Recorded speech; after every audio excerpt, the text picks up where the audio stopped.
We're back here, Hannibal from thehannibaltv.com with MMA legend Kimo to wrap up our interview. We had a little bit of an issue. We had to take a break. Thanks for all your questions so far. A lot of fans before I did this interview wanted to know if you had any interactions with the Japanese mafia over in Japan because they're known to sponsor fighters and wrestlers over there. Joe-san, when I first went there, his aunt is from Yokohama. Yokohama is where a lot of the Yakuza is at. Met a few of them. I never was approached by any of them. One thing cool though is Akibono, one of my fights where I fought Severn, Akibono came to that fight afterwards, and me and him hung out. And I never met him before. Hung out with him. It was pretty cool. But as far as like Yakuza, I met a few of them. Couldn't talk to them. I didn't know they didn't know really English that well. So. And as far as Don Frye, do you have any memories of him as a fighter or seeing him backstage at shows? Yeah, Don Frye is he's more than just a good, great fighter, man. He's a good guy. He's a man's man. He don't front nothing off. He don't pretend. When he comes to fight, he comes to fight. We're cool with each other. I mean, I've seen him at fights, and we'll hang out. You know, there was a time I almost fought him. I would have fought him. I wouldn't have wanted to, but if I fight somebody, I'm going to go to fight him. I'm going to go all out. You know, I like him though. It's kind of hard to fight somebody you like that. Once I get to know somebody, it's not really the same. That's why I don't train with potential opponents. I don't get to know usually, people. But I got to know Don Frye a little bit. He's a good guy. There was some fans that wanted to know whatever happened to your fight with Wes Sims. Ooh, this happened. Broke my nose. Caught me right off the bat. Caught me with a stiff jab. I walked into it. But the part that was crazy about it is like, say a big pit bull is coming at you. You ever seen those pit bulls that even if you had a bat and you hit it with a bat, the bat would bounce off them and they just keep coming? Well, that jab, whatever it caught me, I went right through it. It took him down. I was getting him. I was beating on him. Blood. My blood was pouring like a faucet. They had to stop it, I think, 3 or 4 times. They tried to give it, they gave me a break trying to keep going, but it kept just profusely coming out. He was a blonde when we first fought. He was a redhead at the end of the fight. And because of the injury, the fight didn't go to the cards. He won because it happened like the first or second round. So it sucked, but it was a fight. Things happen. There's a fan asking if you were ever approached to be an opponent for Kimo Slice. No, I wish I would have. I would have liked that, but back to Wes Sims. When I fought Tank, we were in the same locker room, me and Wes, and his pops was there, So when I fought him in Hawaii, his pops was there. Me and his pops are cool. So it was kind of strange, but there was a part during that fight where he was scissoring. He was like scissoring my stomach, It hurt a little bit, but if you're fighting, it ain't going to end the fight. And so his dad's yelling. He yelled something to him, and I looked at his dad right during that fight, and I gave him a wink, and then kept fighting. We talked about it after the fight. And it was hilarious. Jay Warner wants to know the real story about what happened backstage at UFC 3. I don't know what he's talking about. Maybe you do. So Hoist Gracie got hurt, or not hurt, but I heard he threw in the towel. What? He threw in a towel. I was tired. I probably couldn't have kept fighting if I had to fight another match because I wasn't fresh like the cat who won it. I don't even know his name, and he won the whole thing. But there was nothing really backstage except for Joe-san kind of started causing a little static with Horian, but I wasn't around that. And the reason I ran back into the ring was just to show people that hey, look, I'm not messed up. He's messed up. Who won the fight? I'm from the street where the winner's the one that walks away. So the fact that he was hurt kind of made me happy. So that's why I ran into the ring. It wasn't about bragging. It was about, I was yelling, Jesus, and then got out of the ring. Now, you've already mentioned you've never been involved in a worked fight. There were some fans that wanted to know if the Sakuraba or Dave Legino fights were worked. You've already answered that. There may have been some Japanese fights not involving you that were, but not in your case. I can't believe they thought Dave Legino was work. Probably because I lost. But, oh, man, that was a terrible, terrible fight for me. I was slow, sluggish, stale. He caught me with some good ones. I had to tap because I was fighting in Hawaii. Like 3 weeks later, if you get knocked out or TKO'd, I wouldn't be able to fight in Hawaii. And my amount of money in Hawaii was 3 times of what I was making in England. So it wasn't a work. It was just a very bad performance by me. In Japan, the only thing that, I would call work was a New Japan Pro Wrestling. But with that name on it, New Japan Pro Wrestling, I don't have to say it's a work. It's kind of like self-explanatory. As far as any other fight, no works. No pretending, no selling it, no making it last longer. There's a few fights that the promoter in Japan would come out to me. Sakuraba was one. He goes, hey, Kimo, don't finish him so quick. Make it last a little bit. And if I was to listen to that, man, Sakuraba would have got me because he was good, So, and like I said about works, if there's a rope escape, that's a work. If you see something that's cheesy, like a head move and a punch miss, it's a work. You can feel it in your being if you're really paying attention to something, if it's a work or not. And I've been offered works. I've been offered $100,000 one fight work to lose. I wouldn't do that. When I signed my New Japan Pro Wrestling 10 fight deal, I said, I'm only going to lose twice out of these 10 fights. So, yeah, that's how it went for me. And there's another fan question on here that they wanted to know about that there was no testing over in Japan. Did that ever concern you that there was no drug testing, that you could go in there with somebody that could be on anything like adrenaline or crazy stuff? When I fought, all the way until I fought Gracie in Puerto Rico that first time, I was clean, meaning I was on no juice. I didn't care about even testing out, whatever.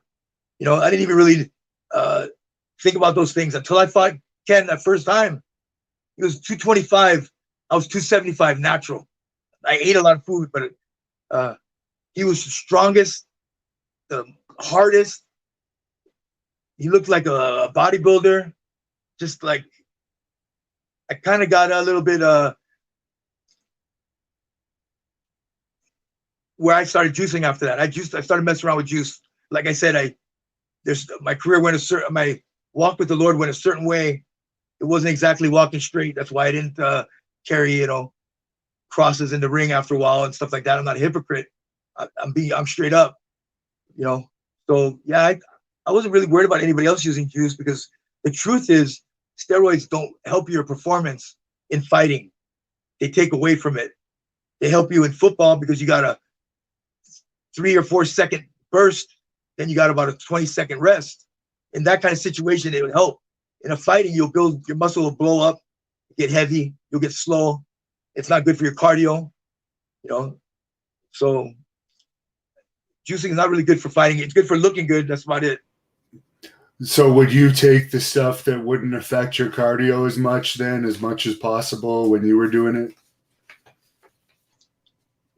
I mean, you try to. There's stuff out there like, Winstrol. There's a thing called Parabolin back in the day. If I could get my hand on that stuff, which I did a couple of times, yeah, I would take it. It's more mental health than it is anything else. Then for fighting, like I said, it's more mental than anything else. And another thing is when I fought Boss Rutten, I went to Brazil to train for it. And they said I tested positive for Winstrol, which is not, Winstrol stays in your system for 3 days. I was in Brazil for over 2 months. And so you know. Oh, and I tested positive when I fought. I lost to Shamrock in the UFC. I got fined for that. I lost and I got fined. So I started thinking about tests when I was taking it. But before then, I wasn't thinking about it. And as far as advantage, it didn't matter. The only one I saw that maybe was Mark Kerr, but I think he's more a lot of natural muscle, and he knows how to use it. Maybe his style of fighting. Other than that, nah. What do you think about The Rock playing Mark Kerr in that upcoming Hollywood movie about his life? Wow, that's the first time I'm hearing it. Look at what it did to my face. Put a smile on his mug. Right on for both of them. Right on for Rock. Rock's getting a lot of work. He's a great actor. I mean, look at him from football at Miami, WWE, WWF. Smell what The Rock is cooking. To movies, and he's awesome at it. He's not just good; he's awesome. He's a very talented guy. Mark should be stoked at The Rock. I mean, look the way Rock looks. They had to get somebody to play Mark Kerr. They had to get The Rock. That's a compliment, man. As far as fight tips for MMA fighters or kickboxers or even boxers that might be watching this, do you have any tips for up and coming fighters?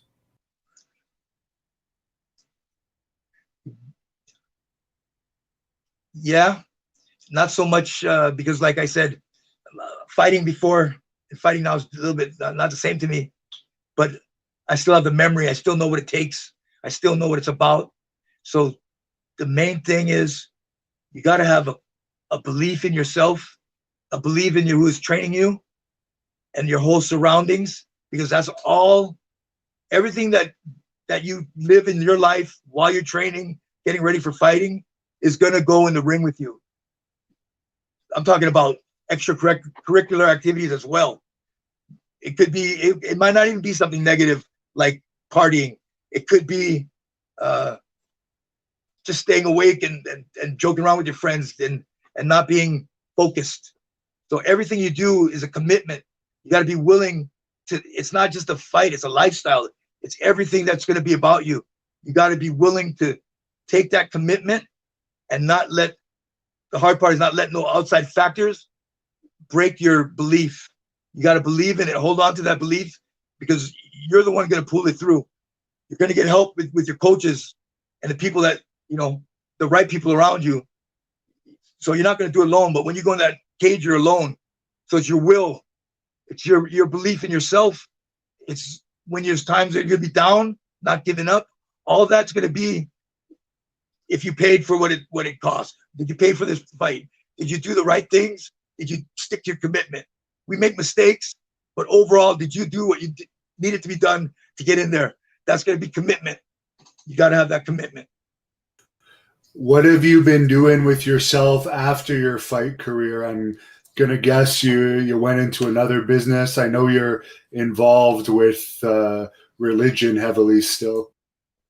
I'm still believing Jesus Christ. Religion, I don't believe in the word religion. Religion is ceremonies. It's like repetitions. It's memorizing. That's religion to me.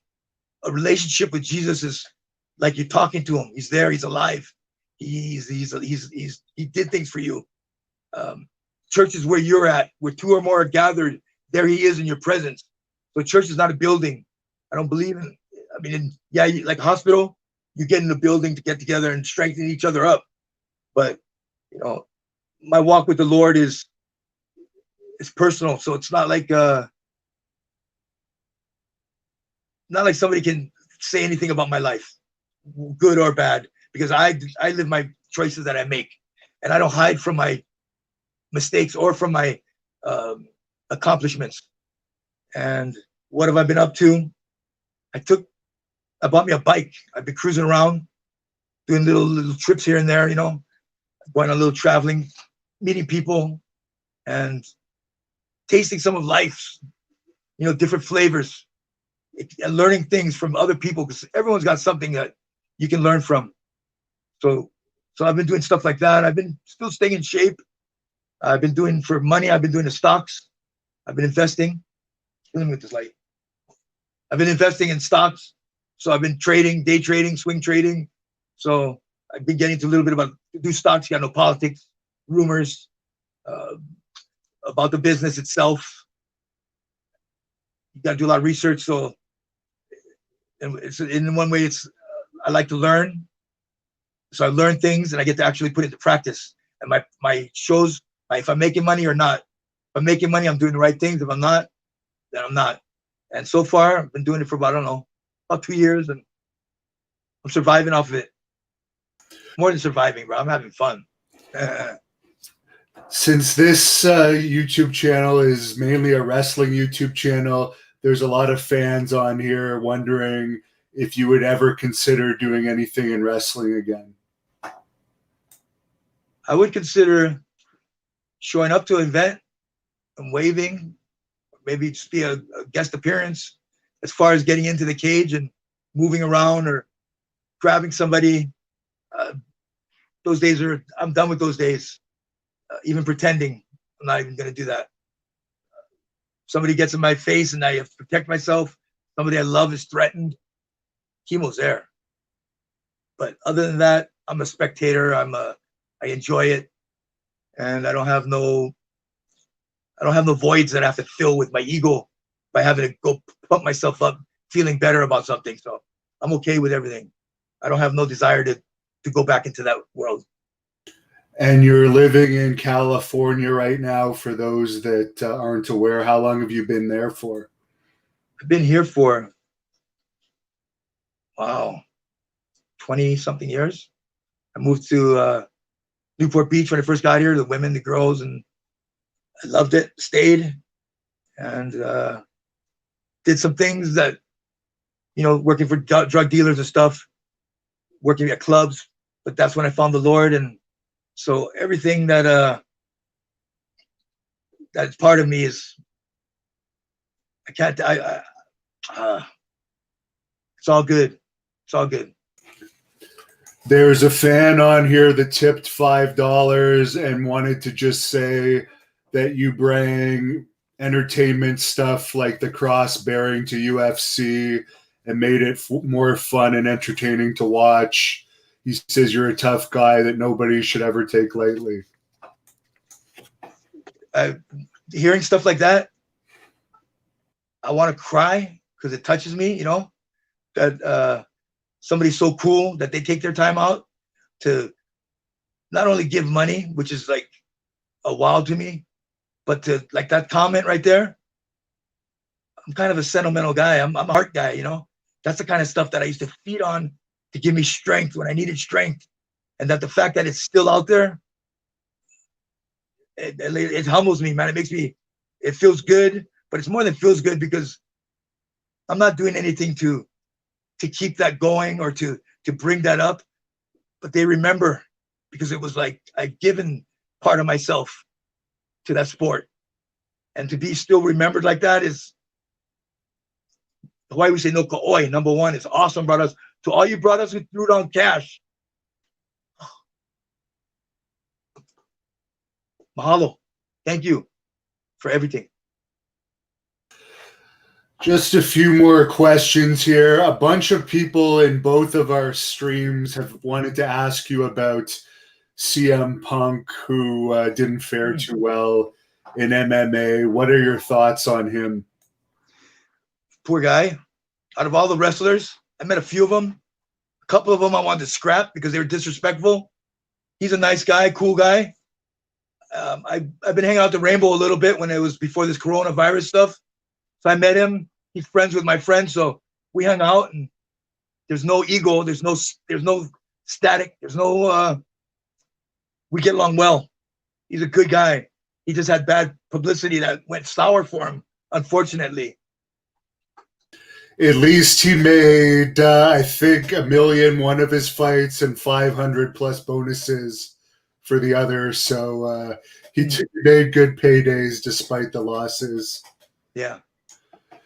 Now, I don't know if you've been following this, but Sean Wood has a question for you. The Pentagon and the U.S. Navy has recently come out with some UFO videos. The government is now admitting there in the U.S. that there could be some UFOs in the sky that they don't know what they are. What are your thoughts on that? Have you been following it at all? Doing the market, I follow news, I follow rumors, like I said, all those things. But I don't know, following it to me means investigating, researching it. So a lot of factors affect the market. That's one of them, believe it or not. The government is, the more I've been reading things and getting some like people who had experiences that were, they firsthand experiences, has been like, why is it that we got to question our country? Not his question, but everyone. Why is it? Because there's things about our that happen that I question. I shouldn't right off the bat be defensive on something when it's just something that came up. But because of our government doing stuff like giving the Indians the blankets with smallpox, that's not cool. Hawaiians got their land taken away. So there's things our government did in the past that's not cool. And to me, the government's got worse because our morals, our standards, our beliefs, we've compromised along the way. So maybe you don't see it, but when we get to this part of it, we've compromised so much that we don't realize that we're a little bit tainted.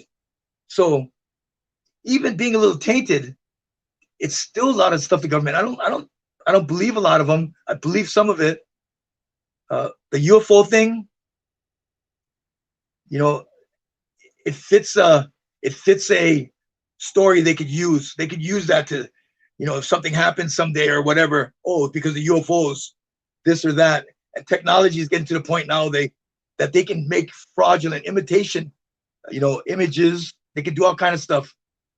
But yet there's no real clear, if they believe in it, where's the clear proof, the scientific proof, the actual proof, not the blurry picture, not the bleeps on this little thing or whatever. Where's the proof? Prove it. Scientific method, hypothesis, and test it. And then how the test comes out, you got to prove it nowadays. They got to prove stuff to make me believe, because I'm so doubtful of them. Destroyer of Heroes is asking if you ever met any celebrities that were real jerks.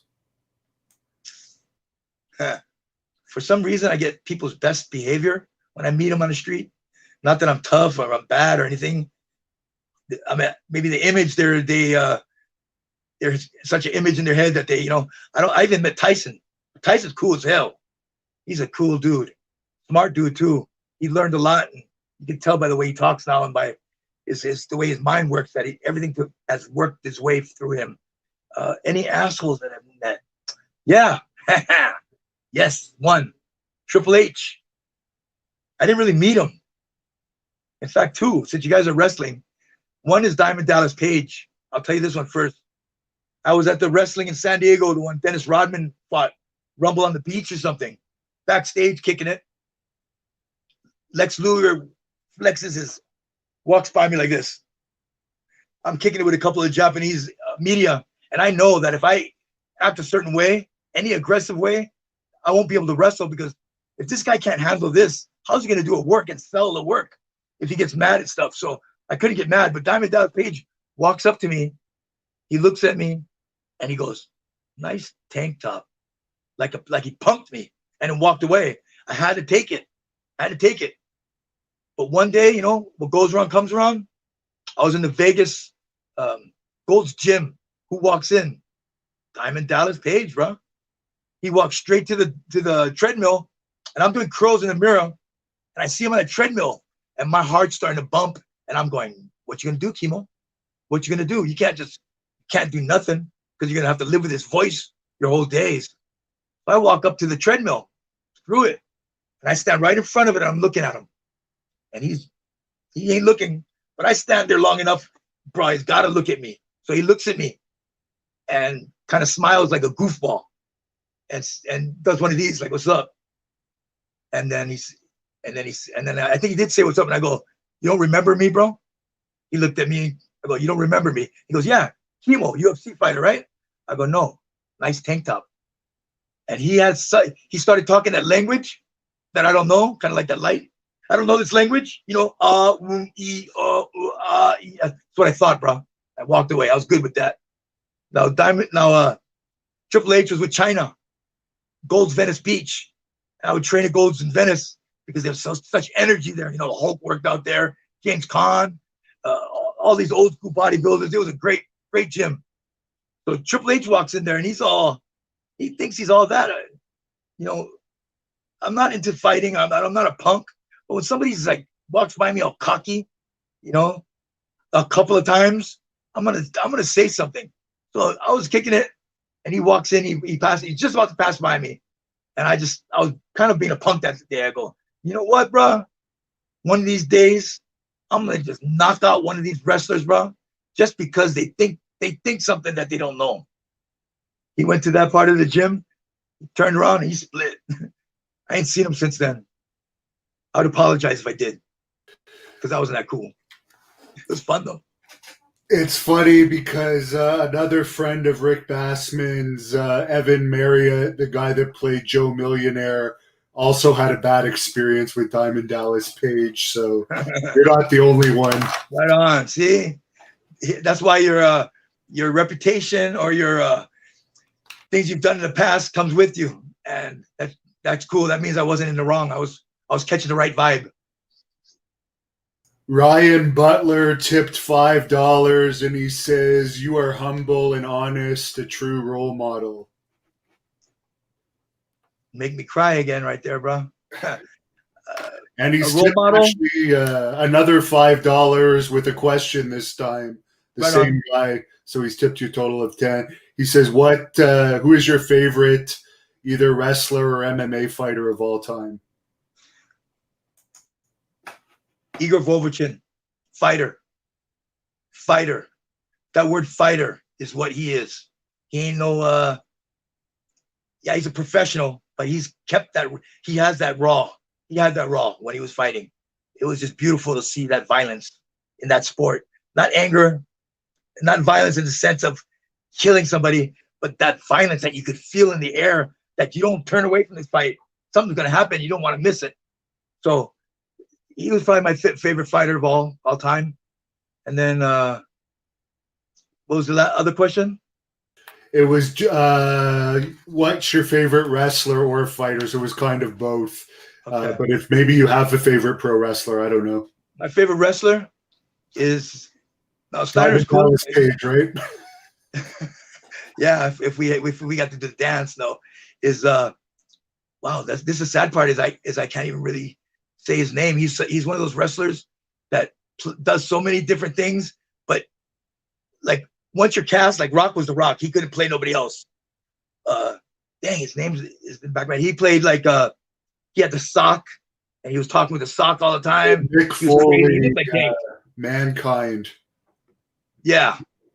Yeah. And he played a lot of different other characters too. He was versatile, and he wasn't like huge, so he didn't have that physique to awe people. He had to awe them with his unique way of thinking. Yeah, he was good. He was awesome. I met him and kicked it with him. We got along well. That guy was awesome.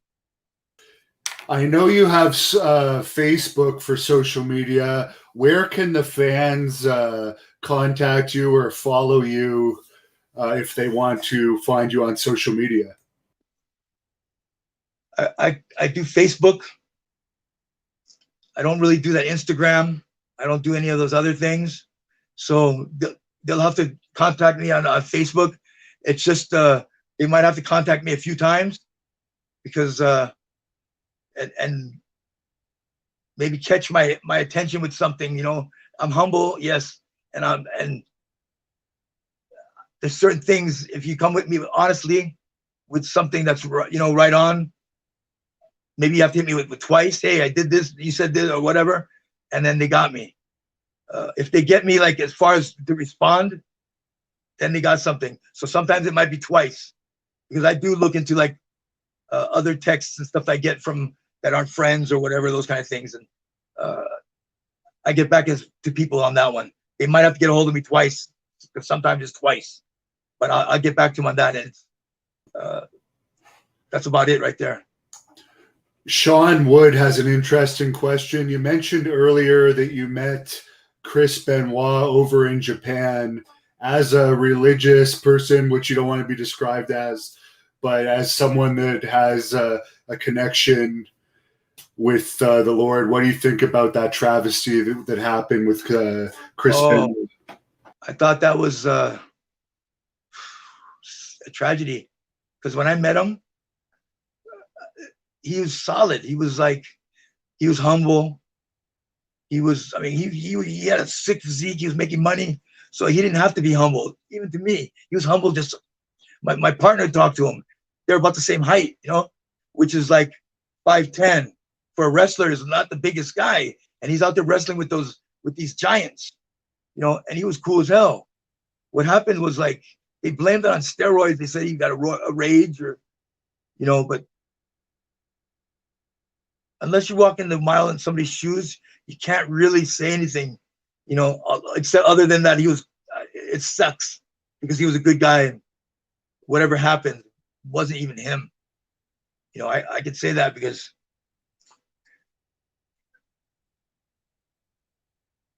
things happen, man. Look at Joe San. The only difference is Joe San was static. Every once in a while, there'd be some static that would make you kind of go, what was that about? But Benoit was just a gentleman, solid, good guy. And who knows what the news was or whatever happened. But we're human. Not only can we make mistakes, we can get tricked. We can see things wrong. There's a lot of ways that, our brains can, so I can't, all I say is it's tragedy of what happened. It's sad. I mean, it's really sad because other people got messed up from it. And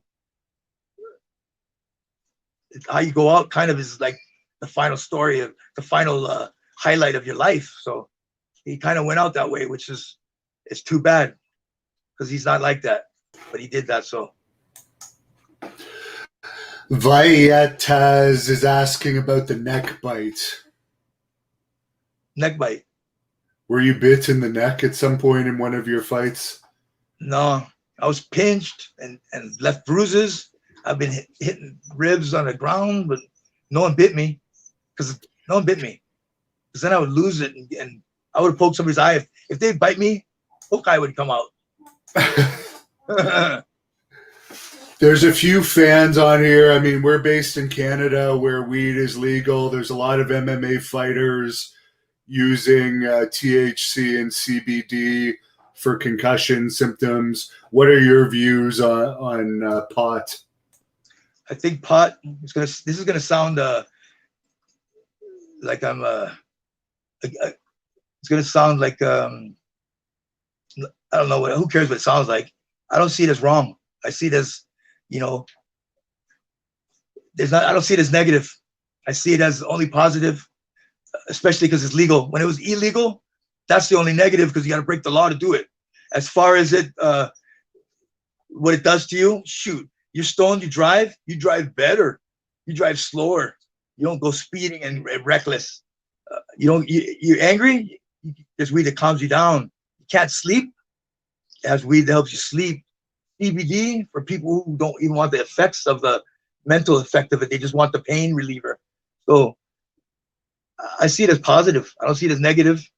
Some people who are religious, I'm sure they're going to have their opinions, but nothing on me other than it was illegal. Now it's legal. That was the only thing about it that was like, I'm from Hawaii, man. People had plants every other yard was plants in Hawaii. It was a lifestyle. So. Speaking of Hawaii, DG wants to know if there's any other Hawaiian fighters you're impressed by. Holloway, BJ Penn.